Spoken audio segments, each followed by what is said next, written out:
Hello everyone, welcome back to your own channel knowledge centre. हम पढ़ रहे थे class 10 geography chapter number 1 resources and development, और आज हम बात करेंगे रिगार्डिंग सॉइल कि सॉइल किस तरीके से एज अ रिसोर्स है हमारे लिए, किस तरह से हमारे लिए यूजफुल है। तो सॉइल जो है एक बहुत ही इंपॉर्टेंट नेचुरल रिसोर्स है, यानी नेचर से हमें मिलने वाला एक बहुत ही इंपॉर्टेंट रिसोर्स है।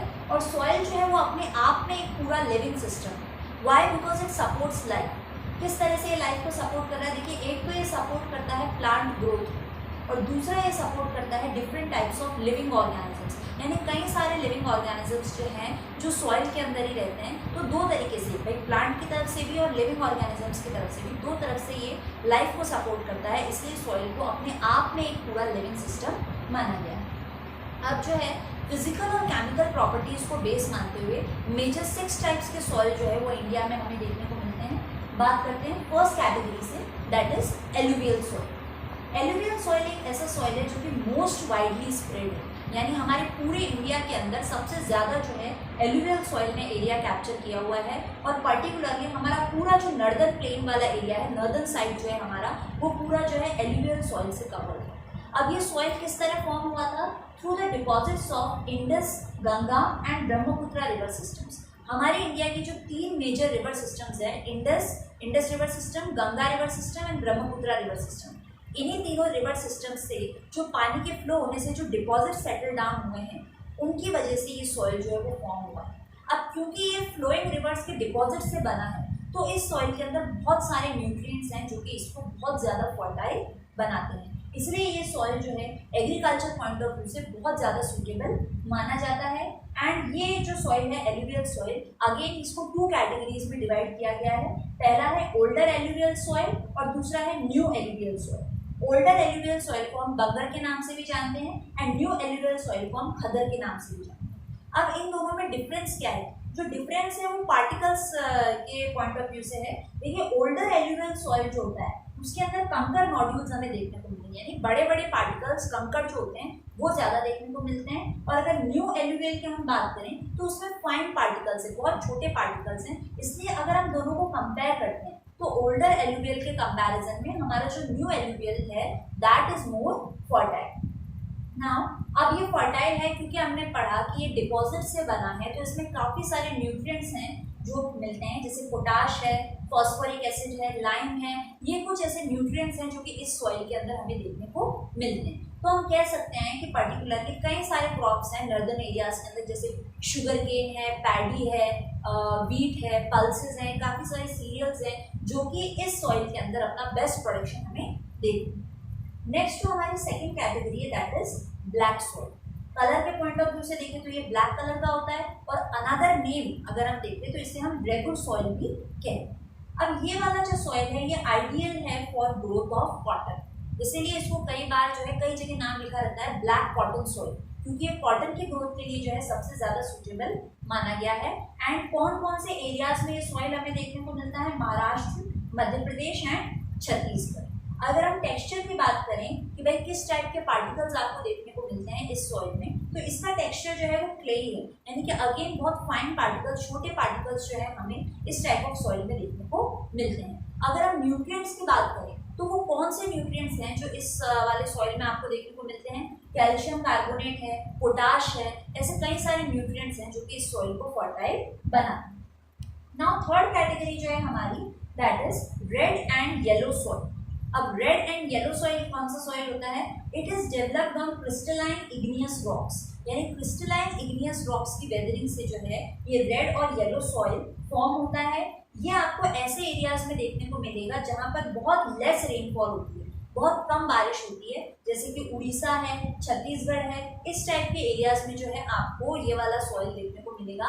और पर्टिकुलरली देखो इसका नेम ही थोड़ा डिफरेंट है, रेड एंड येलो सॉइल, यानी कि हम कह सकते हैं कि ये जो क्रिस्टलाइन इग्नियस रॉक्स हैं इनमें कई बार माइनिंग की वजह से या डिफ्यूजन ऑफ आयरन की वजह से हमें ये सॉइल कई बार रेड इन कलर भी देखने को मिलता है। और अगर इसी सॉइल के अंदर अगर मॉइस्चर का कंटेंट बढ़ जाता है, नमी बढ़ जाती है, या अदर वर्ड्स में हम ले तो ये सॉइल हाइड्रेट हो जाता है, तो यही सॉइल जो है वो आपको कई बार येलो कलर में भी देखने को मिलता है। इसलिए बोला गया है कि red and yellow soil, climatic conditions पे इसका जो है कलर डिपेंड करता है।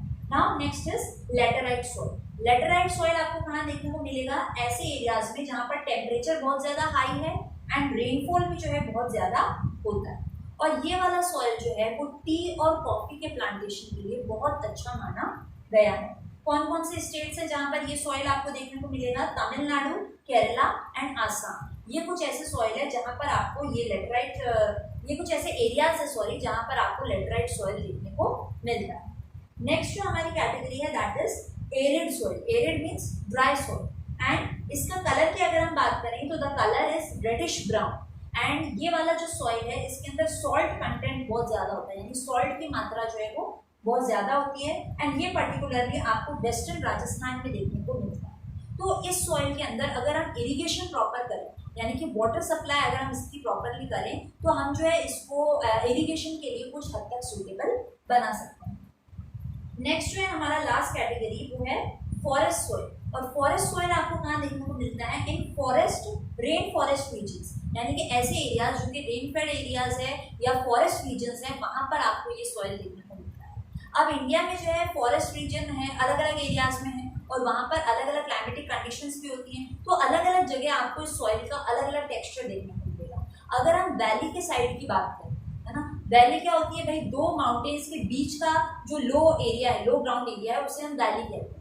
तो वैली के साइड्स की अगर हम बात करें तो वहाँ पर इसका टेक्सचर जो है वो हमें क्ले ही देखने को मिलेगा, यानी कि मतलब है कि फाइन पार्टिकल्स हमें इस फॉरेस्ट सॉइल के देखने को मिलेंगे। उसी तरह अगर हम स्नो कवर्ड एरियाज की बात करें तो वहाँ पर जहाँ पर सारा सॉइल जो है वो स्नो से कवर्ड है, स्नो कवर्ड एरिया है, वहाँ पर आपको ये सॉइल एसिडिक नेचर में मिलेगा, यानी का मतलब है कि ह्यूमस वहाँ पर बहुत कम होगा। तो अलग अलग एरिया में आपको अलग अलग टाइप ऑफ टेक्सचर देखने को मिलता है जब हम फॉरेस्ट सॉइल की बात करते हैं। तो ये तो हमारी बात हो गई regarding the classification of soil based on their physical and chemical properties. Next जो हमारा टॉपिक है that is soil erosion. Soil erosion क्या होता है? Wearing away of top soil by natural and physical forces, यानी कि जब सॉइल की जो टॉप लेयर है वो किसी भी तरह फ्लो हो जाती है विंड के साथ या वाटर के साथ, ऊपर की लेयर जब हट जाती है that is known as soil erosion. अब इसके जो है कई सारे रीजंस हो सकते हैं, कई सारे एजेंट्स हो सकते हैं। कई बार ये नेचुरल एक्टिविटीज की वजह से होती है, भाई वाटर की वजह से हो गई या विंड की वजह से हो गई। कई बार ह्यूमन नेग्लिजेंस की वजह से, भाई हम डिफॉरेस्टेशन कर रहे हैं, हम बहुत ज़्यादा इंडस्ट्रीज का, हाउसेस का डेवलपमेंट कर रहे हैं, फॉरेस्ट कवर को डिस्ट्रॉय कर रहे हैं, तो कई सारी नेचुरल रीजंस भी हो सकते हैं या ह्यूमन एक्टिविटीज भी रीजन बन सकती है सॉइल इरोजन का। अब सॉइल इरोजन जो है वो बेसिकली दो तरीके से हो सकता है। पहला होता है शीट इरोजन और दूसरा होता है गली इरोजन। तो पहले अपन बात कर लेते हैं शीट इरोजन क्या होता है। भाई अगर वाटर आपके सॉइल को एक शीट के फॉर्म में कवर कर रहा है, शीट के फॉर्म में पूरा एरिया कवर करके वो फ्लो कर रहा है, तो उस फ्लो के साथ, उस स्पीड के साथ सारे न्यूट्रिएंट्स भी वॉश आउट हो रहे हैं, वो आपका कहलाता है शीट इरोजन।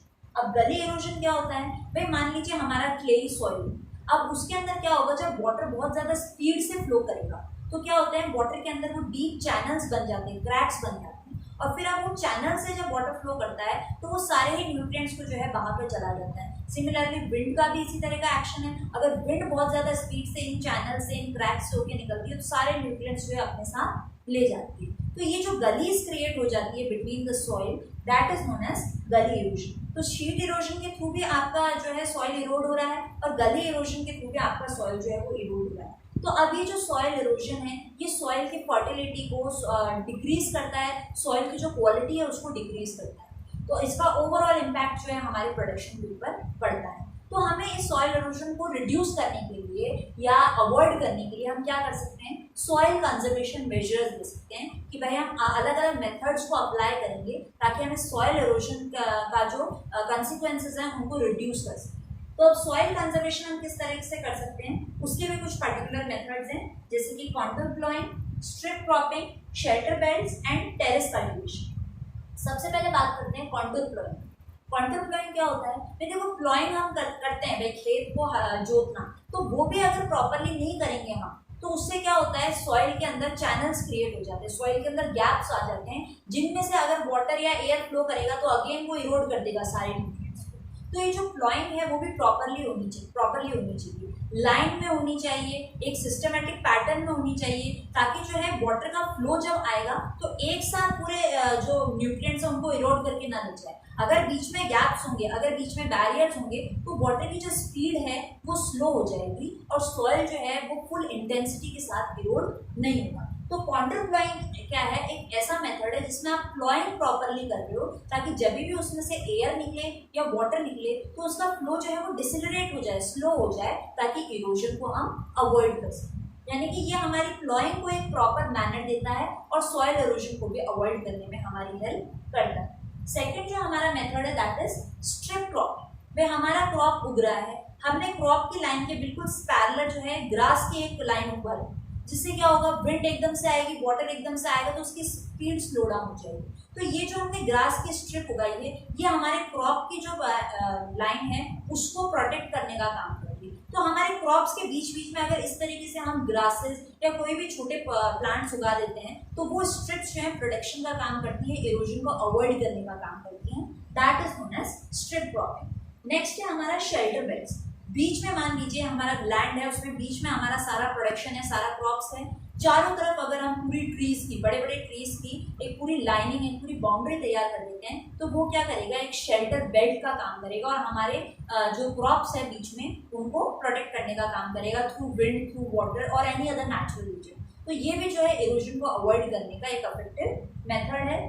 लास्ट जो हमारा मेथड है दैट इज टेरेस कल्टीवेशन। भाई ये नेचुरली स्लोपिंग एरियाज में जो है ये प्रैक्टिस इम्प्लीमेंट की जाती है कि भाई अगर आप पहाड़ी एरिया पे कल्टीवेशन कर रहे हो तो पानी जो है वो स्लोप के साथ बहेगा, आपके सारे न्यूट्रिएंट्स को भी ले जाएगा। सिमिलरली विंड का भी यही हाल रहेगा। तो आप क्या कर सकते हो, टेरेसेस यानी कि स्टेप्स क्रिएट कर सकते हो, सीढ़ियाँ की तरह जो है आप लैंड का कल्टीवेशन करो या लैंड को इस तरीके से क्रिएट करो, क्रॉपिंग आप स्टेप्स के फॉर्म में करो ताकि पानी जो है लेवल्स पे फ्लो करता हुआ आए, एक स्पीड से फ्लो करता हुआ स्लोप पे ना चला जाए। और इससे क्या होगा, पानी या एयर की स्पीड स्लो हो जाएगी तो अगेन हम जो है इरोजन को इजीली रिड्यूस कर पाएंगे, अवॉइड कर पाएंगे। So this is all for this chapter. आज हमने डिस्कस किया कि सॉइल किस तरह से हमारे लिए इम्पोर्टेंट है, किस तरह से वो हमारे लिए रिसोर्स है। फिर फिजिकल और केमिकल प्रॉपर्टीज को ध्यान में रखते हुए हमने 6 टाइप्स ऑफ सॉइल के बारे में डिस्कस किया, उनके फीचर्स के बारे में डिस्कस किया और लास्ट में हमने डिस्कस किया कि सॉइल इरोजन की जो प्रॉब्लम है वो क्या होती है और किस तरीके से हम उसे कंजर्व कर सकते हैं। कंजर्वेशन के लिए हम क्या क्या मेथड्स जो है वो अप्लाई कर सकते हैं। So this was all regarding the first chapter, resource and development.